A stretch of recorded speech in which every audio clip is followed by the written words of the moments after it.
Wilma Rudolph का जन्म Tennessee के एक गरीब परिवार में हुआ था। 4 साल की उम्र में उन्हें लाल बुखार के साथ डबल निमोनिया हो गया, जिस वजह से वह पोलियो से ग्रसित हो गईं। उन्हें पैरों में ब्रेस पहनने पड़ते थे और डॉक्टरों के अनुसार अब वो कभी भी चल नहीं सकती थी। लेकिन उनकी मां हमेशा उनको प्रोत्साहित करती रहती और कहती कि भगवान की दी हुई योग्यता, दृढ़ता और विश्वास से वो कुछ भी कर सकती हैं। विल्मा बोली, मैं इस दुनिया की सबसे तेज दौड़ने वाली महिला बनना चाहती हूँ। डॉक्टरों की सलाह के विरुद्ध 9 साल की उम्र में उन्होंने अपने ब्रेस्ट उतार फेंके और अपना पहला कदम आगे बढ़ाया, जिसे डॉक्टरों ने ही नामुमकिन बताया था।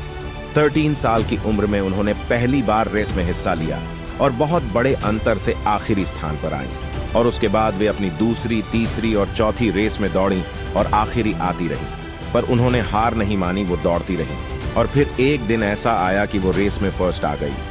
15 साल की उम्र में उन्होंने टेनेसी स्टेट यूनिवर्सिटी में दाखिल ले लिया, जहां उनकी मुलाकात एक कोच से हुई जिनका नाम एड टेम्पल था। उन्होंने कोच से कहा, मैं इस दुनिया की सबसे तेज धाविका बनना चाहती हूँ। टेम्पल ने कहा, तुम्हारे अंदर जिस तरह का जज्बा है तुम्हें कोई रोक नहीं सकता, और उसके अलावा मैं भी तुम्हारी मदद करूंगा। देखते देखते वो दिन आ गया जब विल्मा ओलंपिक्स में पहुंच गई, जहां अच्छे से अच्छे एथलीटों के साथ उनका मुकाबला होना था, जिसमें कभी न हारने वाली युटा हीन भी शामिल थी। पहले 100 मीटर रेस हुई। विल्मा ने युटा को हराकर गोल्ड मेडल जीता। फिर 200 मीटर का मुकाबला हुआ। इसमें भी विल्मा ने युटा को पीछे छोड़ दिया और अपना दूसरा गोल्ड मेडल जीत गई। तीसरा इवेंट 400 मीटर रिले रेस थी, जिसमें अक्सर सबसे तेज दौड़ने वाला व्यक्ति अंत में दौड़ता है। विल्मा और युटा भी अपनी अपनी टीम्स में आखिरी में दौड़ रही थीं। रेस शुरू हुई।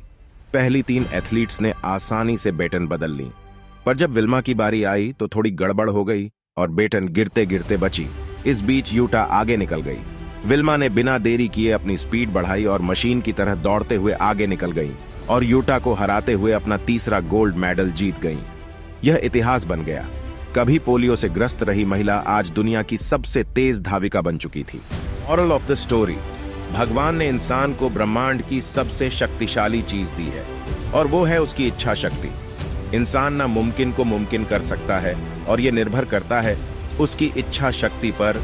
मेहनत और लगन से इंसान हर वो चीज को मुमकिन कर सकता है जिसके बारे में कोई गुमान भी नहीं कर सकता।